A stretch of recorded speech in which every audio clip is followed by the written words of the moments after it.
Ernakulam Kakkanad TV സെന്ററിലെ customs ക്വാർട്ടേഴ്സിൽ കൂട്ടാത്മഹത്യയെന്ന് സംശയം. Additional customs commissioner Manish വിജയുടെ വീട്ടിലാണ് 2 മൃതദേഹങ്ങൾ കണ്ടെത്തിയത്.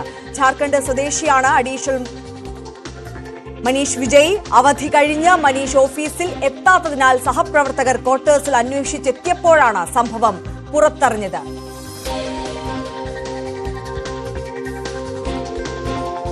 കൂടുതൽ വിവരങ്ങളുമായി ആജ്ഞ രവീന്ദ്രൻ നമുക്കൊപ്പം ചേരുകയാണ്. ആജ്ഞ, ഒരു കുടുംബത്തിൽ 2 പേർ മരിച്ചിട്ടുണ്ട് എന്നുള്ളതാണ് ഇപ്പോൾ സ്ഥിരീകരിക്കുന്ന വിവരം. ഇത് ആത്മഹത്യ തന്നെ എന്ന് പോലീസ് സ്ഥിരീകരിക്കുന്നുണ്ടോ? എങ്കിൽ എന്താണ് ആത്മഹത്യക്ക് പിന്നിലെ കാരണം? ആര്യ, കാക്കനാട് കസ്റ്റംസ് ക്വാർട്ടേഴ്സിലാണ് ജാർഖണ്ഡ് സ്വദേശി GST അഡീഷണൽ കമ്മീഷണറുമായ മനീഷ് വിജയും സഹോദരി ശാലിനി എന്നിവരെ മരിച്ച നിലയിൽ കണ്ടെത്തിയത്. ഇവരോടൊപ്പം അമ്മയും താമസിക്കുന്നുണ്ടായിരുന്നു. പക്ഷെ അമ്മയ്ക്കായി പോലീസ് തെരച്ചിൽ ആരംഭിച്ചിട്ടുണ്ട്. ഇതുമായി ബന്ധപ്പെട്ട്, അതായത് കഴിഞ്ഞ 4 ദിവസമായി ഈ മനീഷ് വിജയ് അവധിയിലായിരുന്നു. അവധി കഴിഞ്ഞിട്ട് അദ്ദേഹം ജോലിയിൽ പ്രവേശിക്കാതിരുന്നതിനെ തുടർന്ന് സഹപ്രവർത്തകർ ഫോണിൽ ബന്ധപ്പെടാൻ ശ്രമിച്ചു. അത് നിരന്തരം ഫോണിൽ ബന്ധപ്പെടാൻ ശ്രമിച്ചപ്പോൾ അദ്ദേഹം അറ്റൻഡ് ചെയ്യുന്നില്ല എന്ന് കണ്ടാണ് വീട്ടിലെത്തി അന്വേഷണം നടത്തിയത്. ഈ സമയത്ത് കടുത്ത ദുർഗന്ധം വീട്ടിനുണ്ട് അകത്തുനിന്ന് പുറത്തേക്ക് വരുന്നുണ്ടായിരുന്നു. തുടർന്നാണ് ഇവർ വീട് തുറന്ന് പരിശോധിച്ചതും വീടിനകത്ത് തൂങ്ങി മരിച്ച നിലയിലാണ് മനീഷിന്റെയും ശാലിനിയുടെയും മൃതദേഹങ്ങൾ കണ്ടെത്തിയത്. തുടർന്നാണ് ഇവർ ഈ കാര്യം തൃക്കാക്കര പോലീസിനെ അറിയിച്ചിട്ടുണ്ട്. തൃക്കാക്കര പോലീസ് ഇക്കാര്യത്തിൽ അന്വേഷണം ആരംഭിച്ചിട്ടുണ്ട്. കാരണം അമ്മ അവരോടൊപ്പം ഉണ്ടായിരുന്നു, അമ്മയെ കാണാനില്ല. അമ്മയ്ക്ക് വേണ്ടിയിട്ട് തെരച്ചിൽ ആരംഭിച്ചിട്ടുണ്ട്. മൃതദേഹങ്ങൾ 2 ദിവസം പഴക്കമുണ്ട് എന്നാണ് റിപ്പോർട്ട്. ഇതിപ്പോൾ ഇവർ 3 പേർ മാത്രമായിരുന്നോ ഈ ക്വാർട്ടേഴ്സിൽ താമസിച്ചിരുന്നത്? അതെ, അങ്ങനെയാണ് മനസ്സിലാക്കുന്നത്. പ്രാഥമികമായി നമുക്ക് ലഭിച്ച വിവരം അങ്ങനെയാണ്. ഈ മനീഷ് വിജയ്, സഹോദരി ശാലിനി, അമ്മയുമായിരുന്നു ആ ക്വാർട്ടേഴ്സിൽ താമസിച്ചിരുന്നത്. അമ്മയെ കാണാനില്ല. മനീഷ് വിജയുടെയും സഹോദരി ശാലിനിയുടെയും മൃതദേഹങ്ങൾ ക്വാർട്ടേഴ്സിൽ നിന്നും കണ്ടെത്തിയിട്ടുണ്ട്. 4 ദിവസമായി അദ്ദേഹം ലീവിലായിരുന്നു. ലീവിനെ തുടർന്ന് ജോലിയിൽ തിരികെ പ്രവേശിക്കാത്തതിനെ തുടർന്നാണ് അദ്ദേഹത്തിന്റെ സഹപ്രവർത്തകർ അന്വേഷിച്ചെത്തുകയും തുടർന്ന് തൂങ്ങി മരിച്ച നിലയിൽ മൃതദേഹങ്ങൾ കണ്ടെത്തുകയും ചെയ്തത്. ഇതുമായി ബന്ധപ്പെട്ട് തൃക്കാക്കര പോലീസ് കേസെടുത്ത് അന്വേഷണം തുടങ്ങിയിട്ടുണ്ട്. അമ്മയെ കാണാനില്ല എന്നുള്ളതാണ് ഇതിലെ പോലീസിനെ കുഴയ്ക്കുന്ന ഒരു കാര്യം. അമ്മയ്ക്ക് തെരച്ചിൽ ആരംഭിച്ചിട്ടുണ്ട്.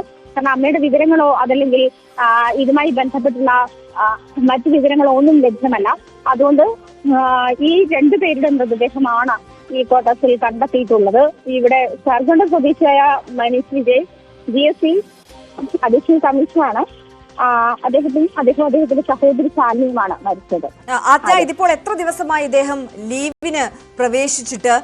മാത്രവുമല്ല, ഈ ലീവിന് പോകുന്നതിന് മുമ്പ് അദ്ദേഹത്തിന് എന്തെങ്കിലും പ്രശ്നങ്ങൾ അലട്ടിയിരുന്നതായി മറ്റോ സുഹൃത്തുക്കൾക്ക് വല്ല ധാരണയുമുണ്ടോ? അതെ, കുടുംബ പ്രശ്നമാണെന്നാണ് പ്രാഥമിക നിഗമനം. 4 ദിവസമായിട്ട് മനീഷ് വിജയ് ലീവിലായിരുന്നു. ഈ 4 ദിവസം കഴിഞ്ഞിട്ട് അദ്ദേഹം ലീവിൽ പ്രവേശിച്ചിരുന്നില്ല. അതേ തുടർന്നാണ് ഈ സഹപ്രവർത്തകർ ഫോണിൽ ബന്ധപ്പെട്ട അദ്ദേഹം ജോലിയിൽ തിരിച്ചു കയറാത്തതിനെ തുടർന്നാണ് സഹപ്രവർത്തകർ ജോലിയിൽ പ്രവേശിക്കാത്തതിനെ തുടർന്ന് ഇദ്ദേഹത്തിന്റെ ഫോണിൽ ബന്ധപ്പെടാൻ ശ്രമിച്ചത്. ഫോണിൽ ബന്ധപ്പെട്ട് കിട്ടാതിരുന്നതിനെ തുടർന്ന് നിരന്തരം അതിന് ശ്രമിക്കുകയും അത് കിട്ടാതിരുന്നതിനെ തുടർന്നാണ് വീട്ടിൽ അന്വേഷിച്ചെത്തുകയും ചെയ്തത്. വീട്ടിൽ അന്വേഷിച്ചെത്തുമ്പോൾ തന്നെ ഈ മൃതദേഹങ്ങൾ അഴുകിയിരുന്നു. അതായത് വീടിനകത്തു നിന്നും സഹിക്കാൻ പറ്റാത്ത തരത്തിലുള്ള ദുർഗന്ധം വമിക്കുന്നുണ്ടായിരുന്നു എന്നാണ് സഹപ്രവർത്തകർ പോലീസിനോട് പറഞ്ഞത്. അതേ തുടർന്നാണ് വീട് തുറന്ന് പരിശോധന നടത്തിയതും മൃതദേഹങ്ങൾ കണ്ടെത്തുന്ന സാഹചര്യത്തിലേക്ക് എത്തുന്നത്. കുടുംബ പ്രശ്നങ്ങളാണ് ആത്മഹത്യക്ക് കാരണമെന്നാണ് പ്രാഥമിക നിഗമനം. അദ്ദേഹത്തിന് ഓഫീസിലായി പ്രശ്നങ്ങളുണ്ടോ എന്നുള്ള കാര്യങ്ങളൊക്കെ പോലീസ് അന്വേഷിച്ച് വരുന്നതേ ഉള്ളൂ. എന്ത് സാഹചര്യത്തിലാണ് അദ്ദേഹം 4 ദിവസം ലീവിലേക്ക് പോയത്? അതല്ല, ഇത് നേരത്തെ മറ്റെന്തെങ്കിലും സാഹചര്യത്തിൽ, അതായത് ഓഫീസ് സംബന്ധമായിട്ടുള്ള ജോലി സംബന്ധമായിട്ടുള്ള മറ്റെന്തെങ്കിലും സാഹചര്യത്തിലാണോ അദ്ദേഹം ലീവിലേക്ക് പോയത്? സമ്മർദ്ദത്താലാണോ അദ്ദേഹം ലീവിലേക്ക് പോയത്? തുടങ്ങിയ കാര്യങ്ങളൊക്കെ പോലീസ് അന്വേഷിക്കുന്നുണ്ട്. എന്നാൽ തൃക്കാക്കര പോലീസാണ് ഇതിൽ കേസെടുത്ത് അന്വേഷണം തുടങ്ങിയിരിക്കുന്നത്. ഇതിനോടൊപ്പം ഉണ്ടെന്ന അമ്മയാണ് കാണാതെ ആയിരിക്കുന്നത്. അമ്മയ്ക്ക് വേണ്ടിയുള്ള തിരച്ചിൽ പോലീസ് ആരംഭിച്ചിട്ടുണ്ട്. ഒരു കാര്യം കൂടി, അദ്ദേഹം ഇവിടെ പോസ്റ്റിംഗ് ലഭിച്ച് ഈ ക്വാർട്ടേഴ്സിൽ താമസം തുടങ്ങിയിട്ട് കുറെ വർഷങ്ങളായോ? അതെ, അത്തരം വിവരങ്ങൾ ലഭ്യമാകുന്നതേ ഉള്ളൂ. കാരണം ഈ മനീഷിന്റെ ഒപ്പമുള്ളവർ തന്നെയാണ് ഈ പോലീസിനോട് വിവരം പറഞ്ഞത്. പോലീസ് ഇപ്പോൾ നമുക്ക് നൽകുന്നത്, അതായത് ആത്മഹത്യ സംബന്ധം അല്ലെങ്കിൽ മൃതദേഹം സംബന്ധമായ വിവരങ്ങൾ മാത്രമേ നമുക്ക് ഇപ്പോൾ ലഭ്യമാകുന്നുള്ളൂ. കൂടുതൽ വിവരങ്ങൾ അതുമായി ബന്ധപ്പെട്ട് പുറത്തേക്ക് വരുമെന്നാണ് മനസ്സിലാക്കാൻ കഴിയുന്നത്. എന്തായാലും ഇദ്ദേഹം GST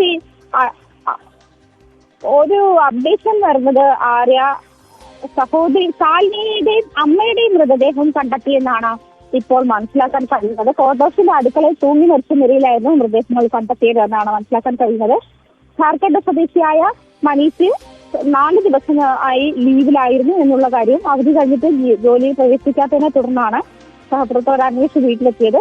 3 മൃതദേഹങ്ങളാണ് കണ്ടെത്തിയിട്ടുള്ളത് കസ്റ്റംസ് കാർഡ്. അതായത് ആദ്യ ആ വീട്ടിൽ നമുക്കിപ്പോൾ ലഭിക്കുന്ന വിവരം അനുസരിച്ച് 3 പേരായിരുന്നു താമസിച്ചുകൊണ്ടിരുന്നത്. അവർ 3 പേരും ആത്മഹത്യ ചെയ്തിരിക്കുന്നു എന്ന് സ്ഥിരീകരിക്കാം അല്ലേ? തീർച്ചയായിട്ടും അത് തന്നെയാണ് മനസ്സിലാക്കുന്നത്. കാക്കനാട് ഈ കസ്റ്റംസ് ക്വാർട്ടേഴ്സിൽ കൂട്ട ആത്മഹത്യയാണ് നടന്നിട്ടുള്ളത്. 3 മൃതദേഹങ്ങൾ കണ്ടെത്തിയെന്നാണ് ഇപ്പോൾ മനസ്സിലാക്കാൻ കഴിയുന്നത്. അതായത് GST additional commissioner Manish Vijay, സഹോദരി സ്റ്റാലിൻ, അവരുടെ അമ്മ തുടങ്ങിയ ആളുകളുടെ മൃതദേഹങ്ങളാണ് കണ്ടെത്തിയിട്ടുള്ളത്. ക്വാർട്ടേഴ്സിന്റെ അടുക്കളയിൽ തൂങ്ങി മരിച്ച നിലയിലായിരുന്നു മൃതദേഹങ്ങൾ കണ്ടെത്തിയത്. ഈ 4 ദിവസമായി മനീഷ് ലീവിലായിരുന്നു. അതേ തുടർന്ന് ജോലി തിരികെ പ്രവേശിക്കാത്തതിനെ തുടർന്നാണ് അദ്ദേഹത്തിന്റെ സഹപ്രവർത്തകർ അന്വേഷിക്കുകയും ഈ മരിച്ച നിലയിൽ കണ്ടെത്തുകയും ചെയ്തിരുന്നത്. ആദ്യം നമുക്ക് ലഭിച്ച വിവരമനുസരിച്ച് ശാലിനിയും മനീഷിനെയും മരിച്ച നിലയിൽ കണ്ടെത്തി. അമ്മയെ കാണാനല്ല, അമ്മയ്ക്കായി തെരച്ചിൽ ആരംഭിച്ചു എന്ന് തന്നെയായിരുന്നു. പക്ഷെ ഇപ്പോൾ 3 പേരുടെയും മൃതദേഹം കണ്ടെത്തി എന്ന് തന്നെയാണ് മനസ്സിലാക്കാൻ കഴിയുന്നത്. 3 ദിവസത്തിലധികം പഴക്കമുണ്ട് മൃതദേഹങ്ങൾക്ക് എന്നുള്ള വിവരവും വരുന്നുണ്ട്. എന്താണ് കൂട്ടാത്മഹത്യയിലേക്ക് നയിച്ചതിന്റെ കാരണമെന്ന് ഇതുവരെ വ്യക്തമായിട്ടില്ല. ഇനി അതൊക്കെ പുറത്തു വരേണ്ടതുണ്ട്. ആജ്ഞ രവീന്ദ്രനാണ് കൊച്ചിയിൽ നിന്ന് വിവരങ്ങൾ നൽകിയത്. എറണാകുളം കാക്കനാട് TV സെന്ററിലെ കസ്റ്റംസ് ക്വാർട്ടേഴ്സിലാണ് ഈ കൂട്ട ആത്മഹത്യ നടന്നിട്ടുള്ളത്. അഡീഷണൽ കസ്റ്റംസ് കമ്മീഷണർ മനീഷ് വിജയയുടെ വീട്ടിലാണ് ആത്മഹത്യ നടന്നിട്ടുള്ളത്. മനീഷും അതോടൊപ്പം അദ്ദേഹത്തിന്റെ സഹോദരിയും അമ്മയുമാണ് ഈ ആത്മഹത്യ ചെയ്തിരിക്കുന്നത്. എന്താണ് ഇതിന് പിന്നിലെ കാരണം എന്നുള്ളത് പോലീസ് അന്വേഷിച്ചു വരികയാണ്. വരും മണിക്കൂറുകളിൽ അപ്ഡേറ്റുകൾ നമ്മൾ പ്രതീക്ഷിക്കുന്നു. മറ്റു വാർത്തകളിലേക്ക്